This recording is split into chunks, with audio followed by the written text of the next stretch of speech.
Salut à toutes et à tous, c'est Elroy et aujourd'hui je vais vous apprendre à faire décoller une fusée. Et ouais, rien que ça. 3, 2, 1.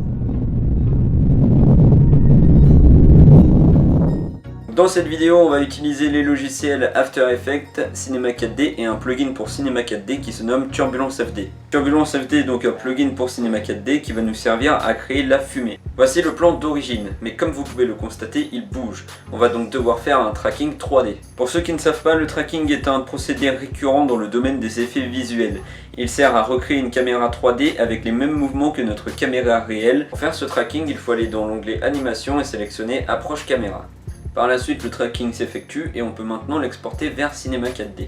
Une fois ces 4D ouverts, il faut importer notre fusée. Cette fusée, je l'ai téléchargée sur Sketchfab, qui est un site de partage de modèles 3D. Et créer son animation. Bon, je vous l'avoue, je me suis pas foulé, j'ai juste fait une animation du sol vers le ciel. Maintenant, il faut créer la propulsion de notre fusée. Donc quand une fusée décolle, elle crée des flammes et de la fumée. Et tout ça va créer une forte lumière de couleur orange sous chaque propulseur. Donc pour recréer cet éclaircissement, on a juste à ajouter des lumières de couleur orange sous chaque propulseur. Ensuite, on va animer son intensité de 0 à 500% pendant 45 frames et de 500 à 150% pendant 92 frames. Maintenant, il faut créer la fumée et le feu.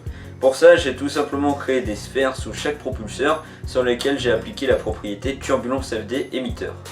Et j'ai aussi appliqué un Turbulence FD émetteur sur le sol pour qu'il marche en tant que collision. Parce que oui, sinon ça va passer à travers le sol. Attention, cette propriété de collision ne marche que sur des solides et pas sur des plans. Il ne faut pas oublier de désactiver la lumière des propulseurs pour la fumée et le feu, sinon ça va faire un truc très moche. Pour ce faire, il suffit d'aller dans chaque lumière, d'aller dans l'onglet projet et au lieu de exclure y mettre inclure, et ainsi y inclure votre fusée. Donc maintenant il faut créer la lumière du soleil. Vous avez deux solutions, soit utiliser un panorama HDRI, soit utiliser juste une lumière que vous allez placer au même endroit que le soleil au moment du tournage. C'est ce que j'ai fait parce que je ne peux pas faire de panorama HDRI. Ne surtout pas oublier d'activer les ombres. La partie Cinema 4D est terminée et vient maintenant l'étape la plus longue pour ma part. C'est le rendu. En effet, j'avais 400 frames à rendre et j'avais pas un PC de la NASA avec des RTX 2080 Ti. NASA par rapport à la fusée et tout. On va maintenant passer à la partie After Effects. Donc tout d'abord, j'ai importé le rendu de ma fusée que j'ai incrusté. Pour faire un feu plus réaliste, j'ai créé un solide noir sur lequel j'ai appliqué un effet de bruit fractal où j'ai animé son évolution. Ensuite, j'ai caché ce solide noir et créé un calque d'effet comportant deux effets. Le premier est l'effet dispersion où comme calque de référence, j'ai mis mon solide noir. Ensuite, j'ai appliqué l'effet flou de composite et à partir du calque, j'ai mis mon solide noir.